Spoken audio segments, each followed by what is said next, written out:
Welcome back to Crit and Crit. I'm Axion. I'm Sint. We are continuing working our way through Final Fantasy V and discussing Harry Potter and the Goblet of Fire. Speaking of fire, there's fire everywhere. Da, da, da, da, da, da, da. Actually, question. It's been a while since I've really gone through the deep lore of Final Fantasy. Exdeath is a tree, right?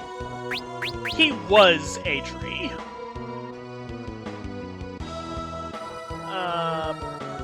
He was a tree that was used to seal evil spirits in, and so many evil spirits were sealed inside him that he became animate and malevolent. Okay, I'm just gonna say, like, the tree burning down the forest has kind of the same energy of some really stupid art I've seen of Bambi starts picking up a rifle and going hunting. I have seen much of that kind of art. Of course. Thank you, Internet, for being weird. Anyway, what's our topic today? Our topic today is picking up on a subject that we've touched on in a few prior episodes and prior books. The issues of racism in the world of Harry Potter. Privilege and position and... well, it's a mess. The entire wizarding world is really a mess. That's probably the easiest way to put that. I mean, also true. Yay, healed. There is no exit. We just gotta chill here for a while, I guess. Yep. So, yeah. We should probably look back on the topics we already talked about with that, because I know we've talked a little bit about like the racism before in the form of the slur Mudblood and just the general anti-Muggle attacks that have been mentioned in the past. That was basically Voldemort's whole thing. And that's obviously going to be a thing going forward, because with this book we have Voldemort back, which means everybody who had gone to ground with that ideology will now feel obligated and emboldened to act out on that. Even before he comes back, a bunch of drunken wizards decided to act on that anyway, attacking the poor Muggle family that was running the campsite for the World Cup, and having a good old time tormenting the poor Muggles until the one who was more racist than the lot of them said, "You are shaming our master by not just outright killing them," and threw the Dark Mark up to to scare them away, and, so on and so forth, because, that's a yike there. The whole thing is weak. But this also kind of segues into this a little bit deeper, because, well, we were also introduced to Dobby the House Elf before when this came up, really mostly because we were talking about the Malfoys. The Malfoys are going to be pretty central to this. They are. So Dobby is now working at Hogwarts, and Hermione is kind of just coming to the realization of just how House Elves are treated, which the entire wizarding world for granted. And Hermione, who is Muggle-born and does not have the same exposure to the situation as most of the wizarding world, is appalled, because this is, quite literally, slavery. And... I didn't mean to do that. Yeah, well... And as... making this even worse is leaning into the trope that the House Elves are happy in slavery. Yep. I don't know how we can touch this one. Do we have oven mitts hot enough? Really? That was wonderful timing. What? You said that, and I opened the treasure chest and said, the treasure chest contains ash. Oh, I missed that! But, yeah. But yes, so to kind of explain for those who are not aware, we are living currently in the United States. The United States, as I'm sure most of you at least know, if you're not from the US in passing, if nothing else, the United States has had a bit of an issue over its history with slavery. And during the part of our history where slavery was starting to lose its momentum right before the Civil War,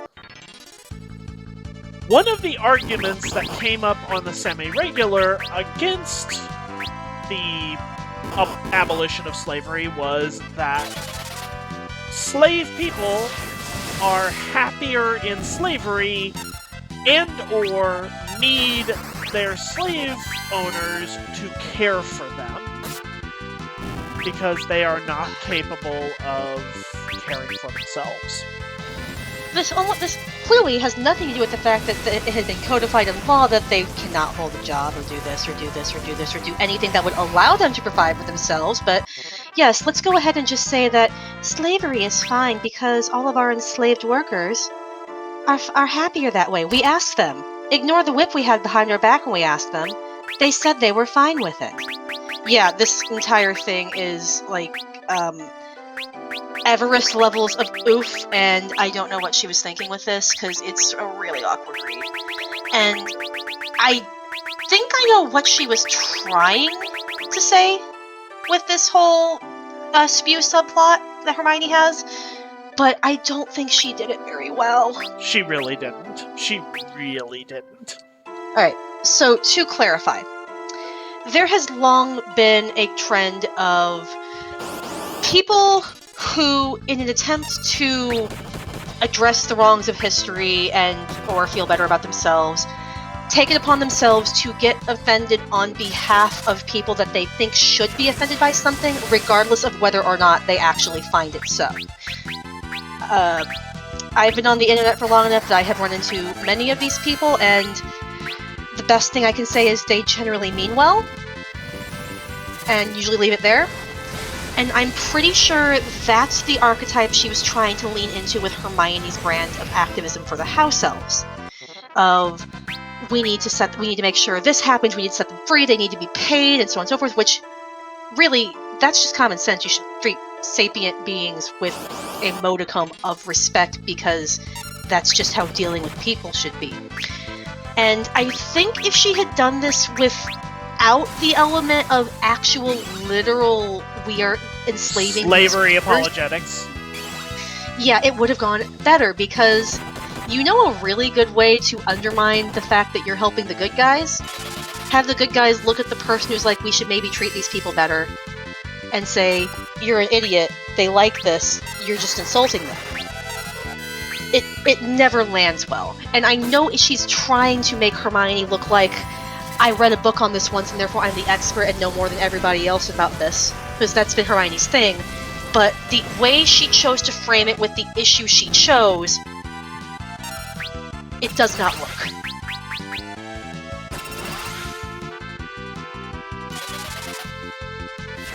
I meant that to hit the whole group.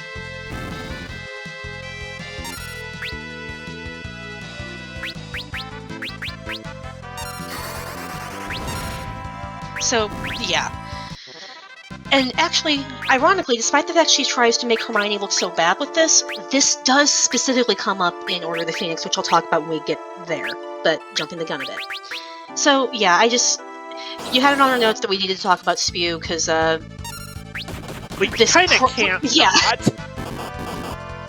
It's a little too important to the story, and it's a little too important in hindsight with everything that's happened with Rowling since. Yeah. So, that is your warning. This is gonna get messy. Yep, and I don't think it's meant to be a flag, but it definitely waves like one. But, yeah, I don't know what else to add on the S.P.E.W thing that's not just going to be me saying cringe, for literally just the word cringe for the next 15 minutes, so we've talked about it, and let's move on to the other aspects of what we were going to bring up with the who you are basically sets your ability to move in society stuff. Alright, so, we may come back to some commentary on S.P.E.W in some other ways in a future episode. We have some other things that we're going to discuss that are probably relevant to it, but this episode's going to be crowded enough as it is, so we'll leave that for later. Yeah, and it's probably going to come back up in this episode. Oh yeah. there's other things, like, for other types of racism involving giants, which haven't really been mentioned too much. We know Hagrid is huge, but it's not until this week we get the confirmation that he, as well as Madame Maxime, the headmistress of Beauxbatons, are both half giant. And when Hagrid brings it up to Madame Maxime, she immediately denies it vehemently and storms off, because this is such a touchy issue. J.K.R publishes this about Hagrid, and Hagrid is just in a depressive funk ever since, and is honestly worried he's going to be fired over it, because she uses the information to paint him as an uneducated, borderline illiterate, violent, blood feast monster. Obviously helped by the Slytherins saying, "Oh yeah, we were attacked viciously last year." Of course, glossing over the fact that Malfoy was attacked because he didn't know how to behave around an animal that was known to be powerful and very vain. Which we talked about before. I'm pretty sure if I told any of my FFA kiddos at school that I walked up behind a horse, smacked it on the butt, and it kicked me in the ribs so I'm suing the farm, they would laugh at me, because how would you be dumb enough to do that knowing we measure engines and horsepower? But yeah, so just the mere implication of giant ancestry was enough to start making people wonder about how trustworthy Hagrid was. Yeah, and the only history we're given on the subject is the giants sided with Voldemort. And I kind of wonder how much of that's a chicken egg scenario, with the information we have as of this book. Exactly. Like, we'll get more information about what giants are like later, but again, we're jumping the gun. This is what happens when I'm getting a little bit ahead on the reading as we go through this one. But yeah, so more racism there. Velas come up as well. When they're introduced as the mascots at the World Cup, and are basically just like walking pheromones, to the point where like the ref gets distracted with one of their displays, and so on and so forth. It turns out then that Fleur, I'm sure I'm mispronouncing that because I'm terrible at French, is part Vila, which Ron says that's probably why I kept staring at her, and so on and so forth, and yeah. But I wonder how much discrimination there is with regards to that, because we've already seen that there's basically an inherent literal mind control enchantment aspect to things. And I believe she actually uses that to try and ask Cedric to the ball, because apparently Ron kind of got hit by the side effects of being near her putting on the charm and asked her out, and got promptly shot down hard. But yeah, so it's interesting that there's such staunch racism about purebloodism and so on and so forth in the Wizarding world, just considering there's a lot of different blood combinations that we've seen. We've seen human Vila, human giant, and just regular boring Muggle human to wizard human. I would not be surprised to see that there are other cross mixes that could be possible with some of the other races, but I don't want to get into those fanfictions right now. I do not really want to see the fan art for that right now. Please no. I just think that there's probably a lot more than that. And look how powerful some of these mages are.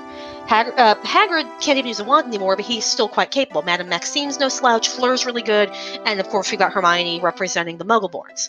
So it's not about what if our magical potency gets diluted, because we can see it's not necessarily going to. It's completely irrational in many regards from what the information we have at this point.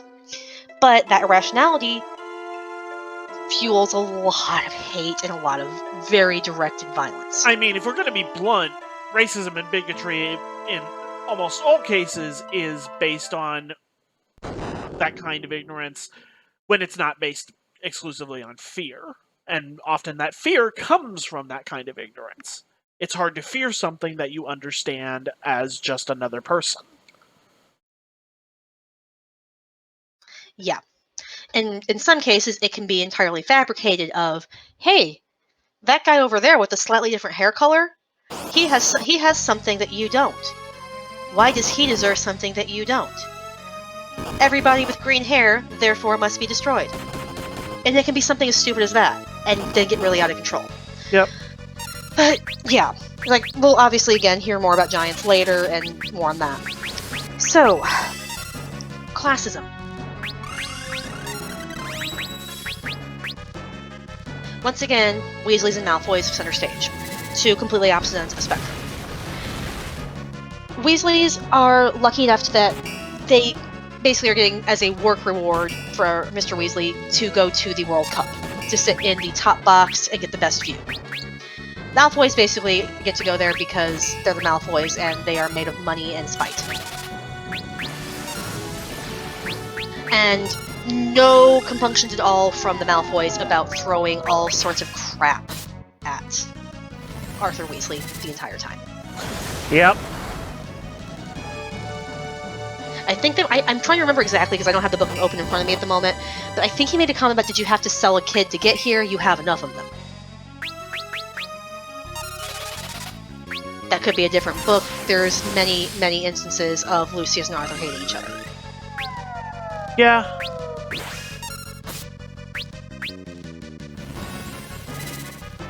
It honestly starts to get into, like, we're in child video game level territory because, Malfoy doesn't always make sure that they're alone when he throws these remarks around, and Fudge is just like, yes, we're in Pokemon X territory with Lysander talking about, yes, the world is filth and I must cleanse it, and Professor Sycamore is like, you do that, buddy, that sounds fun. Like, do you not listen to the words? I mean, probably not.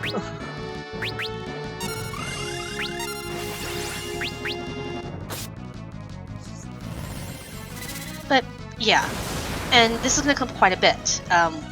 Fred and George run up foul of this in the sense of, like, they put their entire savings into their gambling attempts with Ludo Bagman, who pays them in leprechaun gold, and then basically tells them that they are out of luck because they're too young to be gambling when they call him on it, and they lose their entire life savings because they got scammed. Yep. A sum that I'm pretty sure even Harry could have basically blinked at.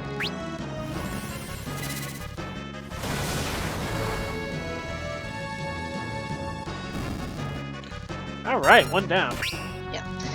And this also, I think, is going to bring us back to talking about the house elves, because you can't just be poor and have a live-in servant slave house elf the way the Malfoys and, as we learned, the Crouches do. Difference is, we get to hear how two different house elves from two different families have reacted. Dobby was miserable. Actively miserable the entire time we saw him, and very happy to be free. And I wonder if it's just because the Malfoys treated him so badly. Winky, on the other hand, seems to be much better cared for. I mean, she's still a slave, and Hermione is not wrong on that, but Crouch does not seem to abuse her in the same way that the Malfoys did Dobby. And that could probably be one way to look at how the house elves generally behave with their situations. I don't know how extensive wizarding racism goes with other beings of, like, do they go out and actively purge races that are a danger to them? Is that why more people maybe try to stay away from the shoreline where they can run into surface wizards? Is this why giants live out in the mountains where they're away from everybody else? Because, I don't know, are they legitimately happier as being a slave race of house elves? Because if they ever rose up for their own equal rights, they would be genocided because look what the wizards do to humans? I don't know. We are very firmly in speculative, way out in the weeds territory, but this is where the brain goes.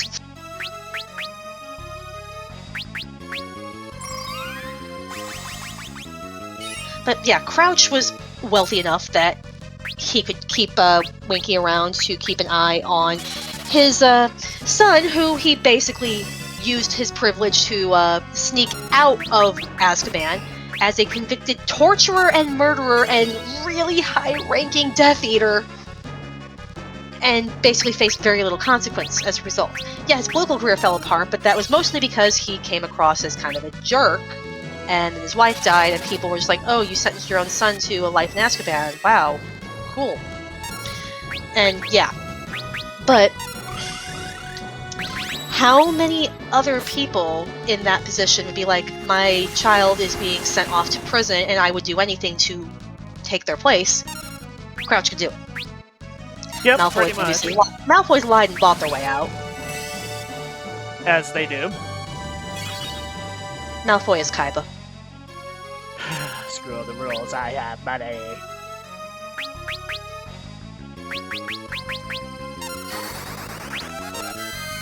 You know, they didn't have a Blue Eyes White Dragon at the Triwizard Tournament. Missed opportunity.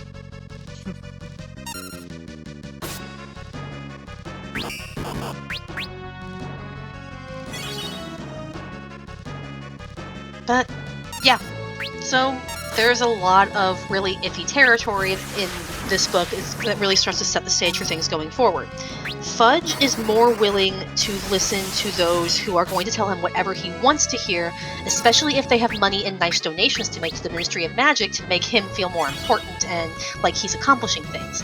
Which, given how this sets the stage for next book, is going to backfire horrifically for a lot of people.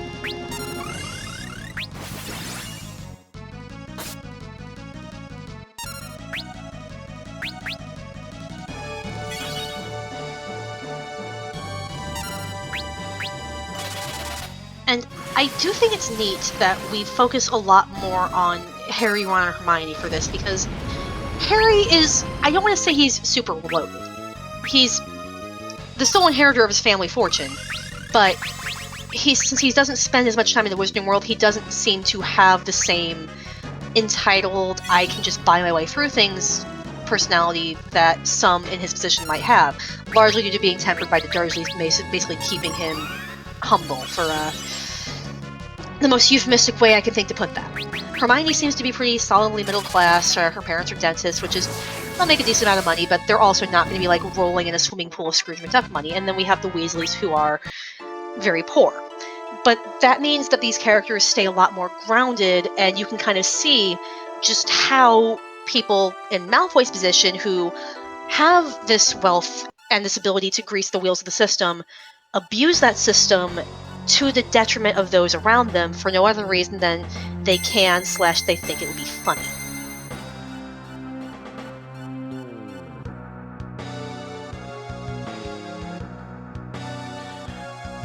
And it kind of sets up the conflict of, what do you do when all of the proper channels have been compromised? Where do you turn when the authority figures that you have been taught to look up to have been compromised, have been bought out, have been corrupted? Because that's kind of where we find ourselves at the end of the book, is in the face of what is about to be a huge resurgence of anti-Muggle violence, heavy racist overtones implied. We have classism and the love of status blinding the leader of the wizarding world to a very blatant and very dangerous threat. People are going to die because he's more willing to listen to people of status who tell him the happy words than to dangerous facts that people need to hear. Yep.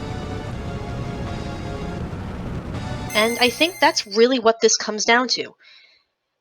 Privilege is the ability to ignore a threat because it doesn't seem immediately applicable to you. And that's where Fudge is.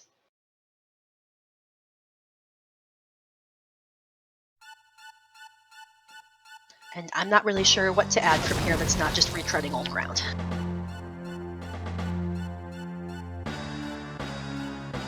That is kind of the summary of the situation.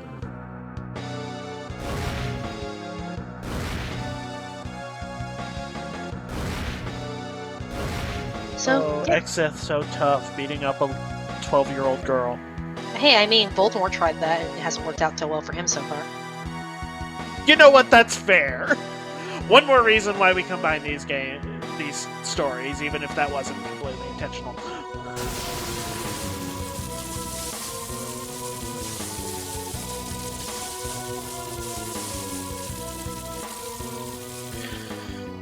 Yeah, not sure how much more there is to add. Yeah, let's go ahead and call it here then. All right, we'll see y'all next time.